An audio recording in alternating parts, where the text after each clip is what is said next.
पर बाबा वर्तमान समय जो हमें इशारा देता है, याद, मूल आधार क्या है? याद। याद के आधार से ही परिपक्व अवस्था बनेगी, याद के आधार से ही हमारा यादगार बनेगा, याद के आधार से ही कर्मातीत अवस्था को प्राप्त करेंगे। तो याद के आधार से ही बाबा 21 जन्मों के लिए हमारी हर मनोकामनाएं पूरी कर देता है। याद से ही हम पूरा संपूर्ण बनते हैं। और बाबा ने कहा, हमें बाबा ऐसी दुनिया दे देता है तो 21 जन्मों के लिए हमें मेले मलाखड़े या घूमने फिरने को दिल भी नहीं होगा। अभी मन करता है ना, वहाँ थोड़ा घूमने चले जाएं, वहाँ थोड़ा देख आएं। अब गर्मी की छुट्टियाँ पड़ेगी, कोई ना कोई कहाँ जाएंगे, मन लगता नहीं ना दुनिया में। 4 दिन घूम आए, फिर वही की वही, एनर्जी भी लगा दिया, धन भी लगा दिया, पर सदा काल की खुशी तो नहीं मिली ना। तो बाबा भी कहते, मैं तुम बच्चों को ऐसी दुनिया में ले जाता हूँ जहाँ वहाँ कोई इच्छा नहीं होगी कि मेले में चले जाए, कहाँ घूमने चले जाए। प्राप्त कोई नहीं, अप्राप्त कोई वस्तु नहीं देवताओं के खजाने में। दूसरा बाबा ने कहा कि जो कुछ इन आँखों से देखते हो ये रहेगा ही नहीं, ये दुनिया विनाश होना है, आज नहीं तो कल। लेकिन बाबा ने कहा तुम्हें नई दुनिया में जाना है, नई दुनिया को याद करो, नई दुनिया से दिल लगाओ, पुरानी दुनिया को देखते हुए भी ना देखो, एक बाबा से ही प्रीत लगाओ। सारे मीठे बच्चे बाबा 21 जन्मों के लिए तुम्हारी दिल ऐसे बहला देते हैं जो तुम्हें दिल बहलाने के लिए मेले में मलाखड़े आदि में जाने की दरकार नहीं। बाबा 21 जन्मों के लिए, मीठे बच्चे बाबा 21 जन्मों के लिए तुम्हारी दिल ऐसी बहला देते हैं जो तुम्हें दिल बहलाने के लिए मेले मलाखड़े आदि में जाने की दरकार नहीं। प्रश्न है, जो बच्चे अभी बाप के मददगार बनते हैं उनके लिए कौन सी गारंटी है?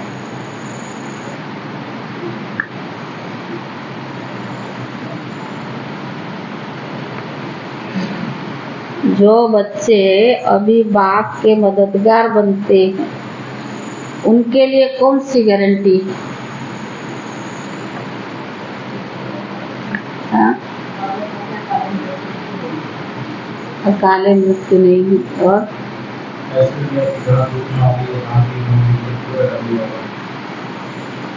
उत्तर है, श्रीमत पर राजधानी स्थापन करने में मददगार बनने वाले बच्चों के लिए गारंटी है। श्रीमत पर राजधानी स्थापन करने में मददगार बनने वाले बच्चों के लिए गारंटी है कि उन्हें कभी काल खा ही नहीं सकता। सतयुगी राजधानी में कभी अकाल मृत्यु नहीं हो सकती। मददगार बच्चों को बाप द्वारा, थोड़ा धीरे, उन्हें कभी काल खा ही नहीं सकता। सतयुगी राजधानी में कभी अकाल मृत्यु हो ही नहीं सकती।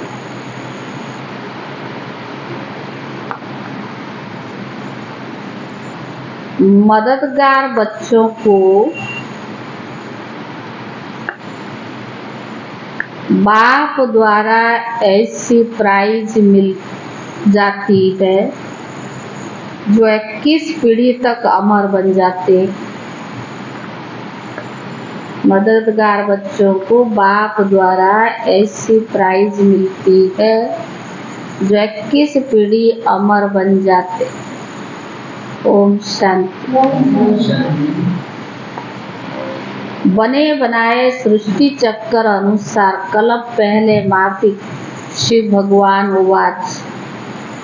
अब अपना परिचय तो बच्चों को मिल गया है, बाबा का भी परिचय मिल गया है, बेहद के बाप को भी जान लिया है और बेहद सृष्टि के आदि मध्य अंत को भी जान लिया है।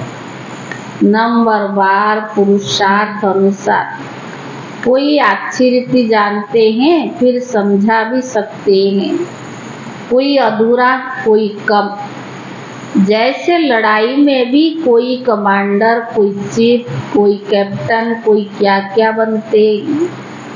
राजाई की माला में भी कोई साहूकार प्रजा, कोई गरीब प्रजा नंबरवार है। बच्चे जानते हैं बराबर हम खुद श्रीमत पर सृष्टि की राजधानी स्थापन कर रहे हैं। जितनी जितनी जो मेहनत करते हैं उतनी उतनी बाप से प्राइज मिलती है। आजकल शांति के लिए राय देने वालों को भी प्राइज मिलती है। तुम बच्चों को भी प्राइज मिलती है, वह उनको नहीं मिल सकती। जो बाबा हमको प्राइज देता वो उनको नहीं मिल सकती है। उनको हर चीज अलग काल के लिए मिलती है। तुम बाप की श्रीमत पर अपनी राजधानी स्थापन कर रहे हो। स्व भी 21 जन्म 21 पीढ़ी के लिए गारंटी है। वहाँ बचपन व जवानी में काल खाता नहीं है। यह भी जानते हो ना मन ना चित्त में था। हम ऐसे स्थान पर आकर बैठे जहाँ तुम्हारा यादगार भी खड़ा है, जहाँ 5000 वर्ष पहले भी सर्विस की थी। दिलवाड़ा मंदिर, अचलगढ़, गुर शिखर आदि है। मधु दरवाजा बंद करिए, ऐसे चलो। पीछे कोई ज्यादा सुनाई पड़ती है क्या आप लोग? सारी कुर्सी खाली पड़ी है पर दरवाजा के पास बैठना जरूरी है। इधर इतनी सारी सीट, आगे जाके बैठो तो सही। तो बावन का दिलवाड़ा मंदिर, अचलगढ़, गुर शिखर है, जहाँ 5000 वर्ष पहले भी सर्विस की थी। बावन का यादगार बना हुआ है। अचलगढ़ का भी राज तुम समझ गए हो। वह हुई घर की महिमा। तुम ऊंच से ऊंच पद पाते हो अपने पुरुषार्थ से। यह है वंडरफुल, तुम्हारा जड़ यादगार है। तो बावन का अचलगढ़ का भी राज तुम समझ गए हो। वह हुई घर की महिमा। वहाँ भी तुम चैतन्य में आकर बैठे हो। यह सब रूहानी कारोबार है जो कल्प पहले भी चली थी। उनका पूरा यादगार यहाँ है। नंबर 1 यादगार है। जैसे कोई बड़ा इम्तिहान पास करते हैं तो उनके अंदर खुशी और रौनक भी आ जाती है ना। फर्नीचर परवरिश कितनी अच्छी रखते हैं। तुम विश्व की मालिक बन। पीछे नहीं, पीछे आगे, इधर आओ। यहाँ कुर्सी खाली पड़ी, आगे आइए, इधर से घूम के। तो बावन का तुम्हारे में कोई भेंट कर ही नहीं सकता। यह भी स्कूल है। पढ़ाने वाले को भी तुम जान गई हो। भगवान उवाच। भक्ति मार्ग में तुम जिसको याद करते हो कुछ भी पता नहीं पड़ता है। बाप ही सन्मुख आकर सब राज समझाते हैं, क्योंकि यादगार सब तुम्हारे पिछाड़े की अवस्था के हैं। अभी रिजल्ट नहीं निकली है। जब तुम्हारी अवस्था संपूर्ण बन जाती है, उनका फिर यादगार भक्ति मार्ग में बनता है। जैसे रक्षा बंधन का यादगार होता है, जब पूरी पक्की राखी बांध हम अपना राज्य भाग्य ले लेते हैं, तब फिर यादगार नहीं मनाते।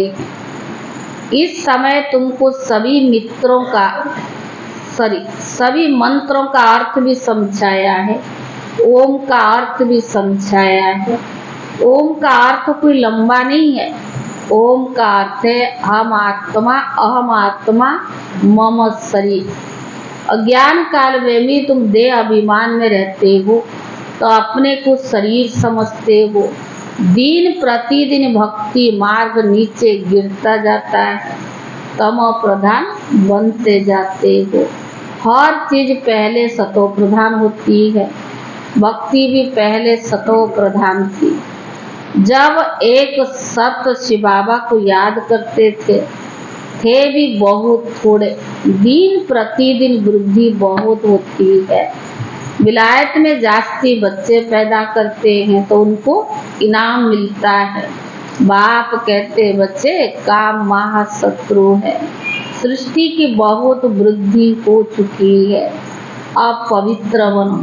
तुम बच्चे सृष्टि के आदि मध्य अंत को अब बाप द्वारा जान चुके हो। सतयुग में भक्ति का नाम निशान नहीं है। अभी तो कितनी धूमधाम है, मेले मलाखड़े बहुत लगते हैं, जो मनुष्य जाकर वहाँ दिल बहलाते हैं। तुम्हारा दिल तो बाप आकर बहलाते है ना। तो बाबा ने कहा कोई मेला मलाखड़े में जाने की दरकार नहीं, तुम्हारा दिल तो बाप आकर बहलाते 21 जन्मों के लिए। तुमको कभी मेले आदि में जाने की ख्याल भी नहीं आएगा। कहाँ भी मनुष्य जाते सुख के लिए, तुमको कहाँ पहाड़ पर जाने की दरकार नहीं। जाना है पहाड़ों पर, थोड़ा घूम आए।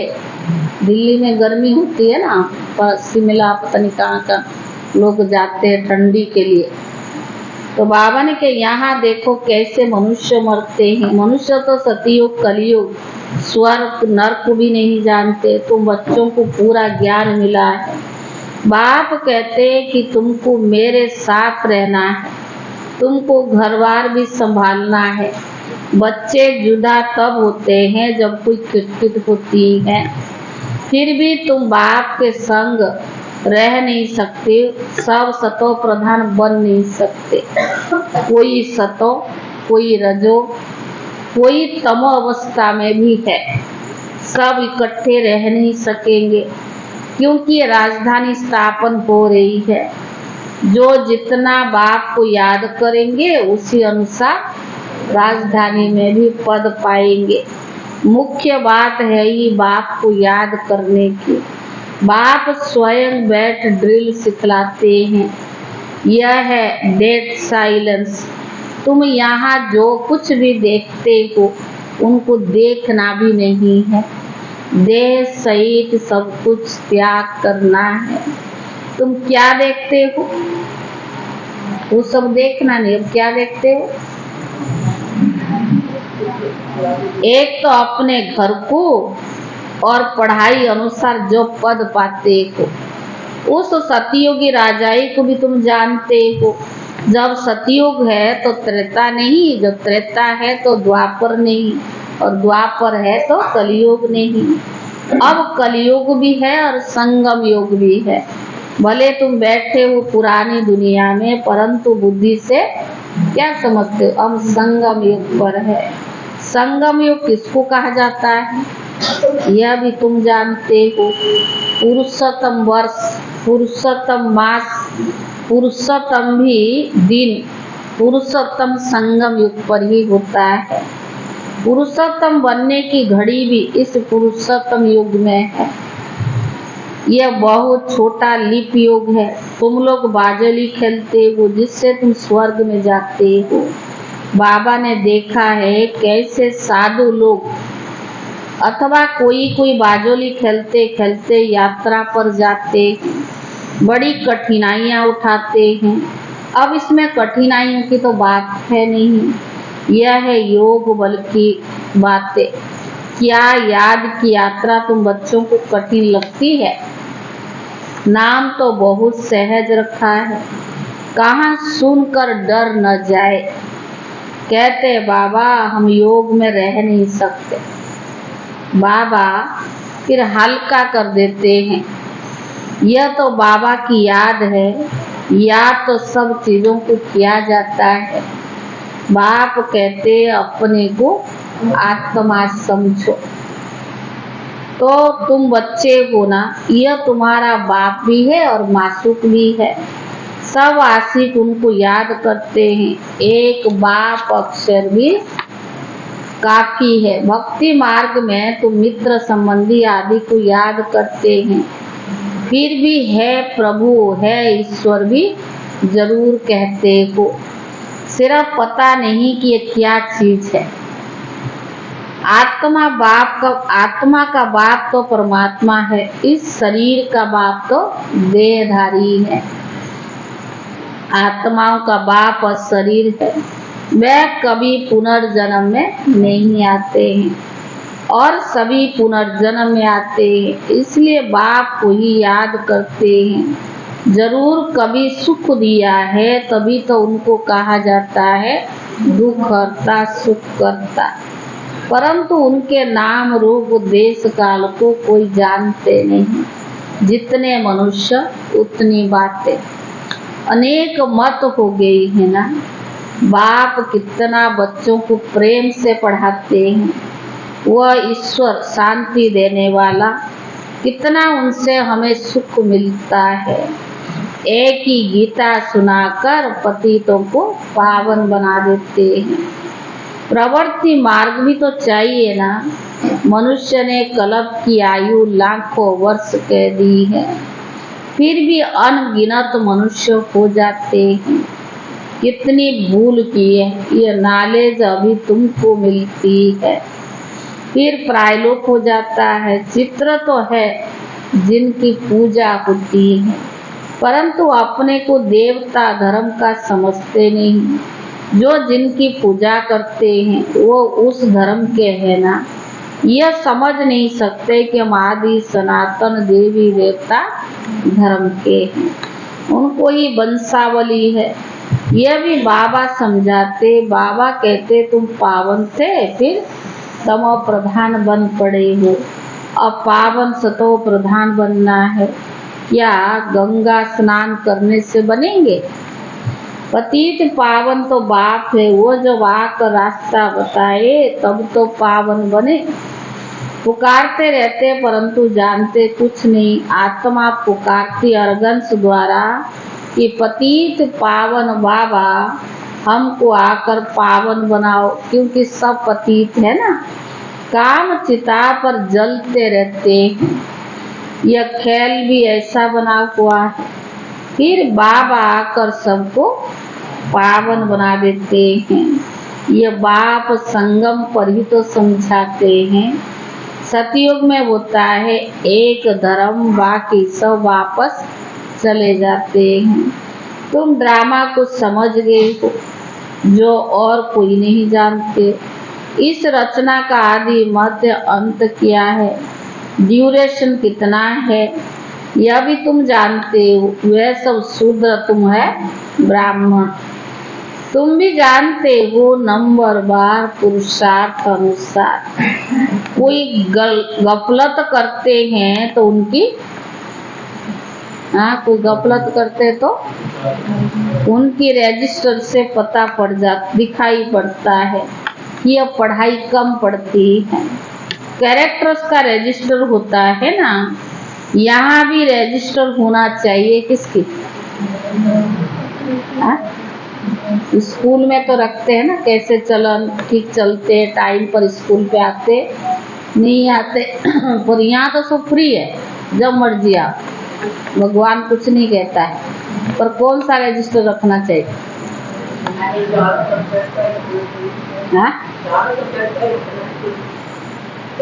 पर बाबा कहते यहाँ भी रजिस्टर होना चाहिए। ये याद की यात्रा की, जिसको कोई को भी पता नहीं, सबसे मुख्य सब्जेक्ट है याद की यात्रा।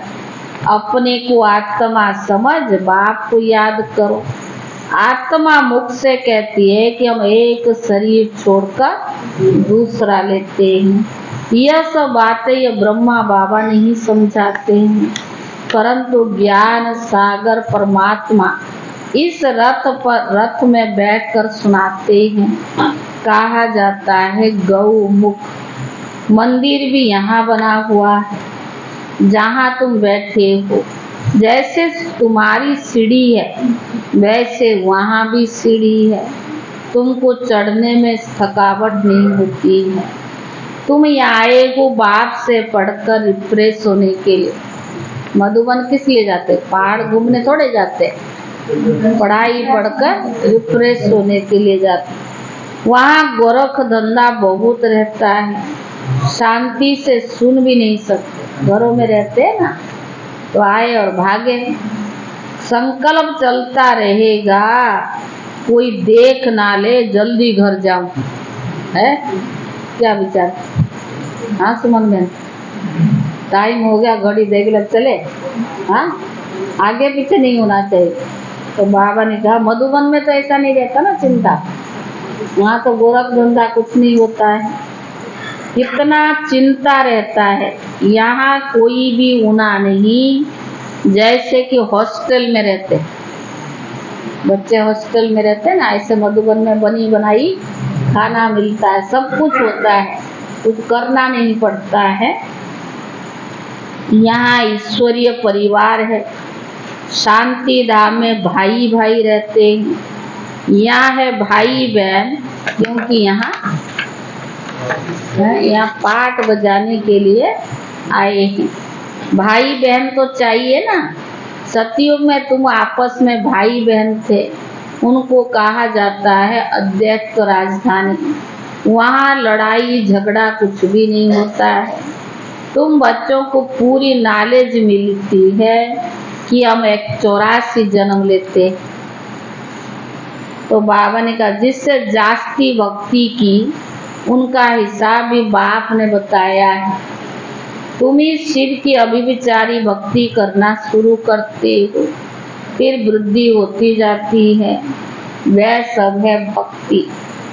ज्ञान तो एक ही होता है, तुम जानते हो, हमको शिव बाबा पढ़ाते हैं।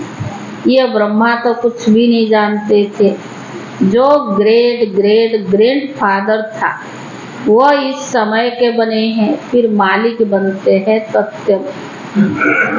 एक तो मालिक नहीं बनेंगे ना, तुम भी पुरुषार्थ करते हो। ये बेहद बाप का स्कूल है, इसकी ब्रांचेस ढेर होगी, गली गली घर घर में हो जाएगी। कहते हमने अपने घर में चित्र रखे हैं, मित्र संबंधी आदि आते हैं तो उनको समझाते हैं। जो इस झाड़ के पत्ते होंगे वो आ जाएंगे, उन्हों के कल्याण के लिए तुम करते हो। चित्र पर सहज समझाना होगा।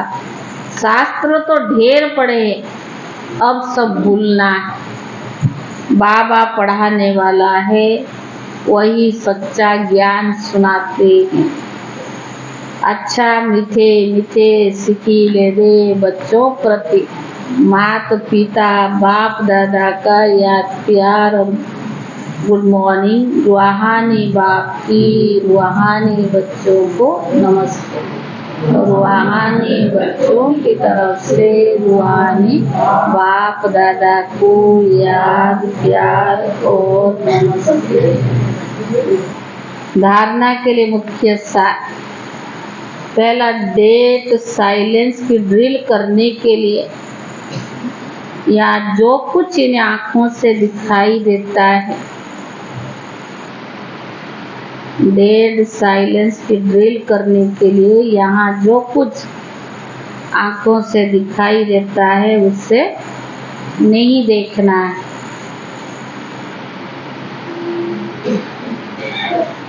देह सहित बुद्धि से सबका त्याग कर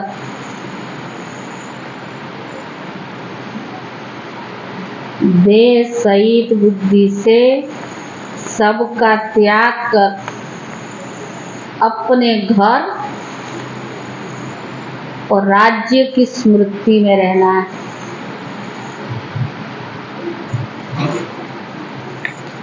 दूसरा, अपने कैरेक्टर्स का रजिस्टर रखना है, अपनी कैरेक्टर्स का रजिस्टर रखना है। पढ़ाई में कोई गफलत नहीं करनी है, पढ़ाई में कोई गफलत नहीं करनी है। इस पुरुषोत्तम संगम युग पर पुरुषोत्तम बनना और बनाना है।